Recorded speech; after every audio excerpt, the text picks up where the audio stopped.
शहर में आम सुबह है। एरिन अपने दरवाजे पर पुरस्कार पैकेज मिलता है। अंदर पुरानी वीडियो टेप है और एरिन पुराना कैमरा खरीदता है इसे देख सके। वो अपने भाई के पैगामात को नजरअंदाज करता है जो कार की बैटरी के लिए पैसे इस्तेमाल करने के बारे में हैं। एरिन और उसका भाई जस्टिन वीडियो को देखते हैं। पता चलता है कि ये कैंप आर्केडिया से आई है, एक ग्रुप जिससे वो बचपन में ताल्लुक रखते थे।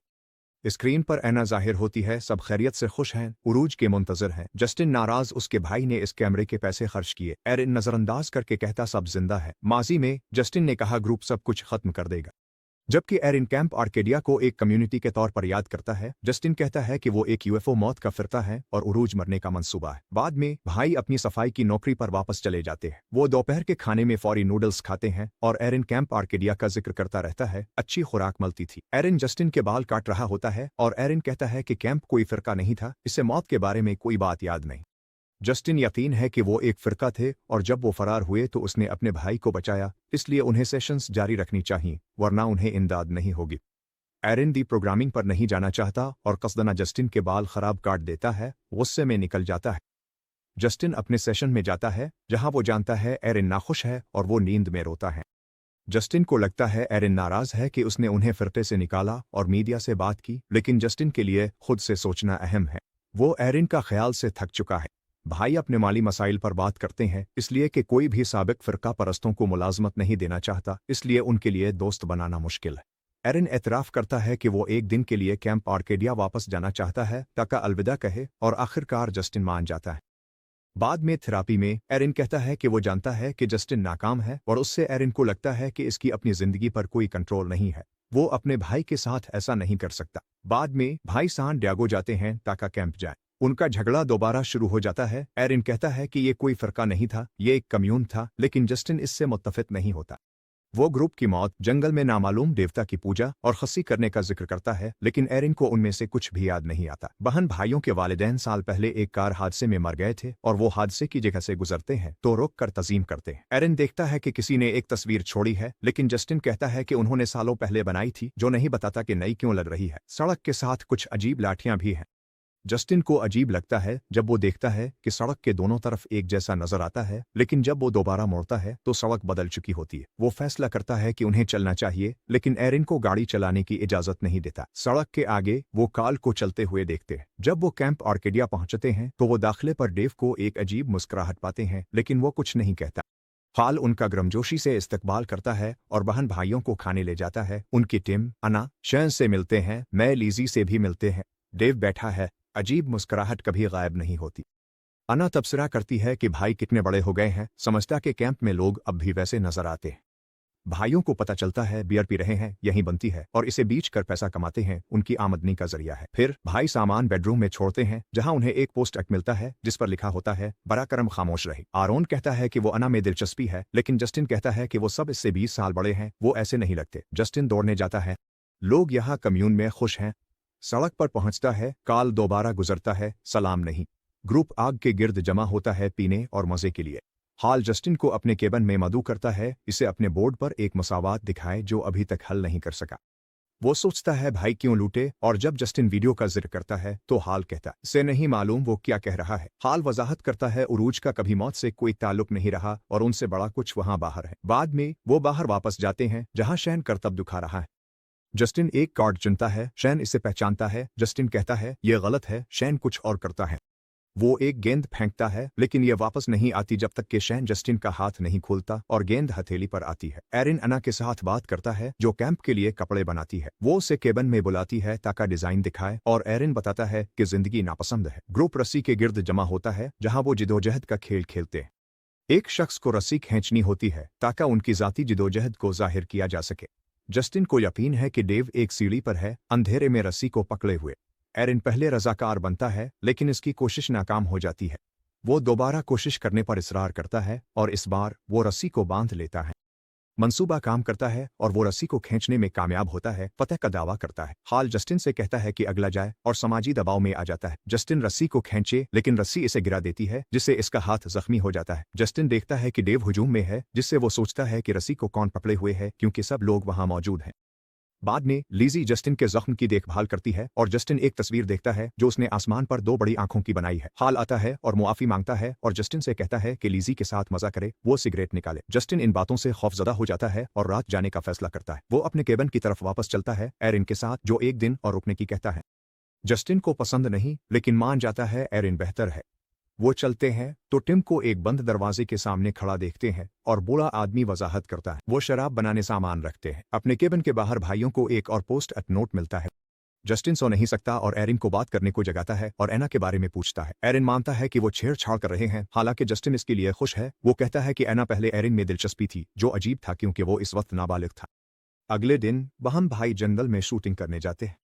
जस्टिन माहिर, लेकिन इसकी आखिरी गोली नाकाम हो जाती। वो जमीन से गोली उठाता, हैरान होता गोली अब भी ऐसे लगती जैसे इसने किसी चीज को टुकर मारी हो। मछली पकड़कर जस्टिन दौड़ने जाता, वो काल से मिलता, वो इससे बात करता। काल भाग जाता, जस्टिन इसका पीछा करने की कोशिश करता, देखता काल गायब हो चुका, सड़क पर सिर्फ एक जूता रह गया। जस्टिन चौंक जाता है जब ट्रेलर के पास आता है जो हिलने लगता है। फिर तेज हुआ का झोंका जस्टिन को लगता है और आसमान कुछ सेकंड तारीक हो जाता है। जस्टिन नीचे देखता है और जमीन पर पोलारोड्स का ढेर पाता है। एक को उठाता है, इसके पीछे दरख्त गिर जाता है और वो डरा हुआ और उलझन में है, इसलिए कैंप वापस जाने का फैसला करता है। करीब ही खेमा है जो अजीब लाठियों से घिरा हुआ है। अंदर कुछ मुसलसल किसी सतह से टकरा रहा है और दाखिले पर एक घड़ी बार बार चंद मिनट पीछे जा रही है। बाद में कैंप में ग्रुप एक कैरेवे की रात मिला रहा है और जस्टिन को समझ नहीं आता कि क्यों। एक नोट उनसे खामोश रहने की दरख्वास्त करता है। जस्टिन हाल से निजी तौर पर बात करने को कहता है और पोलारोड दिखाने से पहले बताता है। इसे लगता है कि कुछ उसे देख रहा है जो बचपन में महसूस किया, सोचा तखय्युल है, अब दोबारा सोच रहा है। हाल कहता है कि इस कम्यून का कोई ऐसा रहनुमा नहीं है जिसके पास तमाम जवाबात हों और वो नजरियात और मुसावात से निमटता है, लेकिन जस्टिन को जाती राह तलाश करनी होगी। फिर हाल आसमान की तरफ इशारा करता है और जस्टिन हैरत होती है कि दो चांद हैं।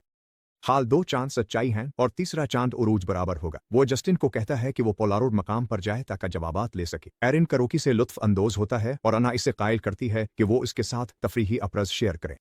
फिर अना एरिन को कैंप के बाहर इलाके में ले जाती है जहां आईने जैसे दायरे हैं जो मंजर को मुनकिस करते हैं। एरिन सोचता है कि क्या यही वजह है कि अना ने उसे वीडियो भेजी। जस्टिन ग्रुप में वापस आता है तो वो लीजी को मजीद खाके बनाते हुए देखता है। पागल आदमी को बंदूकों के साथ दिखाती है। जस्टिन रात के लिए जाता है और जेनिफर से टकरा जाता है, अकेली रो रही है। वही है जो नोटिस छोड़ रही थी क्योंकि शोर में सो नहीं सकती। वो जानती है कि सबका दिमाग धोया गया है और वो जाना चाहती है। वो अपने शौहर माइक को ढूंढ रही है जो कहीं खो गया था। हाल ने वादा किया था कि इसकी मदद करेगा, तब से कुछ नहीं हुआ। जेनिफर जाने का फैसला करती है और जस्टिन पीछे मुड़ता है तो वो टिम को बंद दरवाजे की हिफाजत करते हुए पाता है। जस्टिन और एरिन मछली पकड़ने जाते हैं और वो इस बात पर मुत्तफिक हैं कि कुछ है। एरिन कैंप में रहना चाहता है लेकिन जस्टिन मोहतात है और वो जवाबात तलाश करने का इरादा करता है। वो बू के इलाके में पानी में कूदता है और एक धाती डब्बा बाहर आता है। वो भी खौफजदा है कर एरिन से कहता है कि वापस चलू, जो कुछ भी नीचे है वो उन्हें पकड़ ले। एक बड़ा साया पानी पर एक पुरस्रार शक्ल बनता है।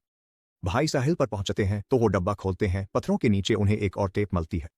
जस्टिन जा रहे हैं खाने पर, भाई जाएंगे और लीजी जस्टिन को खौफनाक तस्वीर देती है। हॉल टेप चलाने का फैसला करते हैं जो इन्हें जेल में मिली थी और सब हैरान है जब वो जस्टिन और एरिन की जवानी की रिकॉर्डिंग देखते हैं जिसमें वो शहर के लोगों को कैंप के एक फिरका होने के बारे में बताते। हाल कहते हैं ये मुहाफिज हस्ती पैगाम है। वो मुआफ करता है लेकिन भाई जलील महसूस करते हैं और इमारत छोड़ देते हैं। फौरन ही हाल कहता है कि वो इन झूठों को मुआफ करता है जो जस्टिन ने प्रेस को बताए। एरिन को गुस्सा आता है जब वो आखिरकार समझता है कि कोई मौत का फिरका नहीं था। जस्टिन अपनी सफाई पेश करता है कि उसे मालूम था कुछ गलत है और वो भाई की हिफाजत करना चाहता था, लेकिन हाल कहता है कि इसके झूठों ने उनकी मसनूआत को बेचना मुश्किल बना दिया जो उन्हें पागल समझते थे। जस्टिन जेनिफर को देखकर कहता है कि अल ने इसकी मदद नहीं की, वादा किया था। हाल जस्टिन को जाने को कहता है, वो उसे निकाल देगा। जस्टिन गाड़ी लेने जाता है मगर गाड़ी स्टार्ट नहीं होती और पैदल जाना पड़ता है। सड़क पर धुंध और लाठियां हैं जो उसे रास्ता भटकने पर मजबूर करती हैं। इसके सामने एक सांप आता है और जब वो पीछे जाता है तो जस्टिन काल को अपने घर की तरफ भागते देखता। जस्टिन इसके पीछे मदद मांगने जाता है, पता है कि काल मर चुका है। जस्टिन सोचता है कि क्या करे जब एक और काल उसके पीछे आता है, चीखता है कि उसकी चीजों को क्यों छुआ। जस्टिन को समझ नहीं आता कि वो एक ही वक्त में दो काल कैसे देख सकता है, तो जिंदा काल उसे बाहर ले जाता है ताकि वजाहत कर सके। ये इलाका वक्त के दायरों में फंसा है जो अलमिया दोहराता है ताकि हस्ती को तफरी हो सके। वक्त को तरतीब देने को अब को खुद खात्मा करना होगा, वरना हस्ती अब के लिए ये करेगी और ये जालिमाना होगा। कैंप में लोग उसे पसंद करते हैं क्योंकि वो मुकद्दस समझते हैं। अगर जस्टिन जल्दी नहीं निकलता तो वो फंस जाएगा। बात साबित करने कॉल सिगरेट अजीब लाठियों के पार फेंकता है और सिगरेट गायब हो जाती है।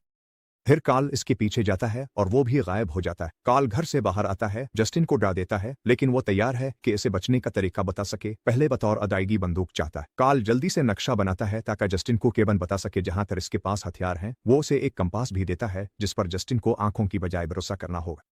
कैंप में एरिन देखता है टिम और हाल बात कर रहे। बात खत्म होती है। टिम एरिन बताता है अगर वो नहीं चाहता इसे करने की जरूरत नहीं। सुबह एरिन अपने केबन बाहर निकलता है और देखता है दो पोलार वाइट आसमान से गिर रहे। उन्हें उठाता है, ट्रेलर की तस्वीर और अपनी तस्वीर पाता जवाब हाल के पास ले जाता है। हाल तस्दीक करता है कि हस्ती उन्हें दिखाती है और ट्रेलर एरिन वहां जाए इसलिए हाल से पहुंचने की बताता है। तीसरा चांद जल्द ही पूरा होगा। एरिन कैंप छोड़ देता है और दरियाफ्त करता है कि उन हुदूद को पार करता है जो लकड़ियों से निशान जद है। वो नहीं देखता दूसरी तरफ और अना नहीं देख सकती। जस्टिन को कॉल का जिक्र करदा केबन मिलता है जहां करिस दीवार से बंधा है। जस्टिन इसे लीजी की ड्राइंग वाले शख्स के तौर पर पहचानता है। करिस का दोस्त माइक बताता है कि उसने करिस को डिटॉक्स में मदद के लिए बांध रखा है। फिर माइक एक हार्ड ड्राइव को अपने कंप्यूटर से जोड़ता है ताकि वीडियो देख सके जो उन्हें खौफनाक तरीके से मरते दिखाती है। यह हस्ती का लूप से बचने की कोशिश का इंतबाही पैगाम है। माइक जस्टिन को मदद करना चाहता है। वो इसे बंदूक देता और लूप के बाहर अपनी जिंदगी बताता। एक बीवी जो नोटिस छोड़ती थी। जस्टिन को एहसास होता है कि जेनिफर का शौहर है, लेकिन वो तफसील शेयर नहीं करता। वो माइक को खैरखाही से छोड़ता है और माइक घर को आग लगाता है। जस्टिन समझता है कि इसने अपना नक्शा अंदर छोड़ दिया है। वापसी पर लूप वक्त रीसीट कर देता है जब वो पहुंचा था। इसी दौरान एरिन ट्रेलर और घड़ी के साथ खेमा पाता है। जब वो खेमे की खिड़की से देखता है तो उसे एक आदमी नजर आता है, खड़ा होता है और हरकत करता है, मारा जाए और सब कुछ फिर से शुरू हो। आदमी एरिन को देखता है और कहता है वो मदद नहीं कर सकता पहले कि वो फट जाए। एरिन को डरा कर भगा देता है। जस्टिन कार्ल के पास वापस जाते हुए एक और ट्रेलर के पास पहुंचता है जहां शेर गुर्राता है मगर अकेला छोड़ देता है। इस लूप में आता है और दोनों भाई मानते हैं कि खो गए हैं। वो ट्रेलर के करीब जाते हैं और मालिक की तरफ से एक नोट पाते हैं जिसमें कहा गया है कि कोई भी बाग के तफरीही फूल इस्तेमाल कर सकता है, लेकिन भाई जाना ही चाहता। जैसे ही वो जाते हैं ट्रेलर में प्रोजेक्टर फाल हो जाता है। भाइयों के जाने की रिकॉर्डिंग चलाने लगता है। अचानक कुछ प्रोजेक्टर को गोली मार देता है और इसे मुख्तलिफ लूप में भेज देता है। तीसरा चांद मुकम्मल होने वाला है। कैंप में लोग उरूज के लिए तैयारियां शुरू कर देते हैं। भाई चलते रहते हैं। अजीब मुजस्समों के पास से गुजरने के बाद वो आखिरकार कार्ल का घर ढूंढ लेते हैं। वहां मौजूद नहीं है। नक्शा छोड़ा, जस्टिन ने उठाया और बंदूक रखी। आरोन जस्टिन को कहने के कैंप छोड़ना नहीं चाहता। वो अमर हो सकता है, अपनी मौत दोहराना पसंद करेगा बजाय जस्टिन की खौफनाक रूटीन के। जस्टिन नहीं मानता, मगर दोनों कॉल के आने से पहले निकल जाते हैं। बंदूक देखकर खुश होता है, इस्तेमाल करता है, मगर नाकाम होकर लूप में जागता है। रात अंधेरा होते ही भाई कैंप वापस पहुंच जाता। वहां कोई नजर नहीं आता सिवाय जेनिफर के साइकिल पर जा रही है। देखने के बाद वो फिर टिम को ढूंढ लेते हैं जो महफूज केबन को खोलता है। बहन भाई केबन में दाखिल होते हैं और वहां कई टिपें दरियाफ्त करते हैं। एक टीवी भी है जो खुद ऑन हो जाता है और कैंप के आखिरी चंद दिन दिखाता है। हस्ती कैसे दिखाया जाता है। ग्रुप अलाव के गिर्द जमा होता है जहां तीसरी चांद की मुकम्मल रोशनी से एक रस्सी गिरती है। इसके मानी से खौफजदा होकर एरिन बाहर भागता है, लेकिन वहां सिर्फ लोगों के कपड़े बाकी रह जाते हैं। जस्टिन एरिन को तसल्ली देता है कि लूप उन्हें वापस ले आएगा। बाद में वो कहता है कि अगर वो एरिन को छोड़कर जाता है तो उसे जुर्म महसूस करेगा, वो रहेगा। एरिन सोचता है जस्टिन इसके फैसले का एहतराम कर रहा है और जस्टिन तस्दीक करता तो एरिन फैसला करता वो जा रहे। जस्टिन उलझन में एरिन वजाहत करता है कि वो हमेशा यही चाहता था कि इसका भाई इसे इंतखाब की ताकत दे। कैंप तूफान की तरह दोबारा तरतीब पाने लगता है। भाई भागते हैं, गाड़ी स्टार्ट नहीं होती। उन्हें धक्का देना होता है। एरिन कहता है कि वो जस्टिन के बराबर होना चाहता है। जस्टिन कबूल करके एरिन को चलाने देता है। वी सीट करीब है। भाई गाड़ी के अंदर छलांग लगाते हैं। जब ये नीचे चलती है वक्त पर लूप की एक गैर मरी दीवार के सामने आते। बहन भाई अपनी आंखें बंद कर लेते हैं, लेकिन खुशी से वो वक्त पर पार कर लेते हैं और वो सड़क के दूसरी तरफ दोबारा जाहिर होते हैं जहां सुबह हो चुकी है। जब भाई अपनी कामयाबी का जश्न मनाते हैं, ग्रुप कैंप में दोबारा जाहिर होता है, अगले लूप को शुरू करने के लिए तैयार।